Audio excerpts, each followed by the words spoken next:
আসসালামু আলাইকুম। আপনাদের সাথে আজকে একটা বিষয় শেয়ার করতে চাচ্ছি। আমি আসলে বাংলাদেশ থেকে কয়েকটা ট্রাভেল এজেন্সির মাধ্যমে মানে দেশের বাইরে মুভ করব, দেশের বাইরে ট্যুর করব, প্রিপারেশন ছিল। তো প্রথমে হচ্ছে যে আমি কয়েকটা এজেন্সির সাথে কথা বলেছি এবং তাদের সাথে যোগাযোগ করে আপনার ভিসার জন্য অ্যাপ্লাই করেছিলাম, কিন্তু রিজেক্ট হয়েছিল। পরবর্তীতে আবার একটা এজেন্সির মাধ্যমে মালয়েশিয়ার ভিসাটা হয়েছিল, কিন্তু আমার উদ্দেশ্য ছিল যে থাইল্যান্ড এবং সিঙ্গাপুর ট্যুর করব। পরবর্তীতে মালয়েশিয়াতে আসার পর ফেসবুকে স্ক্রল করতে করতে দেখতে পেলাম যে এমএস টিকেট নামে একটা ট্রাভেল এজেন্সি, তাদের সাথে যোগাযোগ করার পর মাত্র 12 ঘন্টার মধ্যে আমার হচ্ছে যে ভিসা হয়ে গেছে।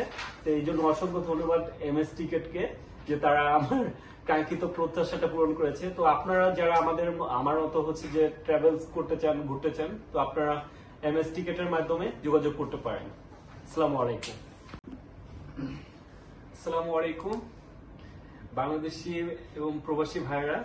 তো আমি আজকে একটা বিষয় আপনাদের সাথে শেয়ার করতে চাচ্ছি। আমি আসলে ফ্রেশ পাসপোর্ট ছিল, বাংলাদেশ থেকে আমি কয়েকটা ট্রাভেল এজেন্সির মাধ্যমে যে সিঙ্গাপুর, থাইল্যান্ড, মালয়েশিয়াতে ঘুরবো। তো কয়েকটা এজেন্সির মাধ্যমে অ্যাপ্লাই করার পর রিজেক্ট হয়েছে। পরবর্তীতে কোনোভাবে মালয়েশিয়া পর্যন্ত একটা বিষয় হয়েছিল, মালয়েশিয়া পর্যন্ত এসেছি, কিন্তু আমার টার্গেট ছিল যে আমি সিঙ্গাপুর এবং থাইল্যান্ডে মুভ করব।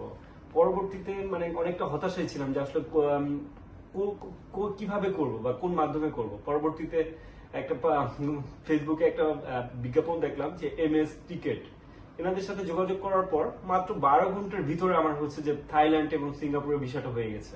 তো অসংখ্য ধন্যবাদ এমএস টিকেটকে। এবং আপনারা যারা ফ্রেশ পাসপোর্ট এবং কি যারা ভ্রমণ পিপাসু যে ব্যক্তিগুলো আছে, আপনারা যদি চান তাহলে হচ্ছে যে এমএস টিকেটের ওদের সাথে যোগাযোগ করে আপনারা অ্যাপ্লাই করতে পারেন। ধন্যবাদ। আসসালামু আলাইকুম।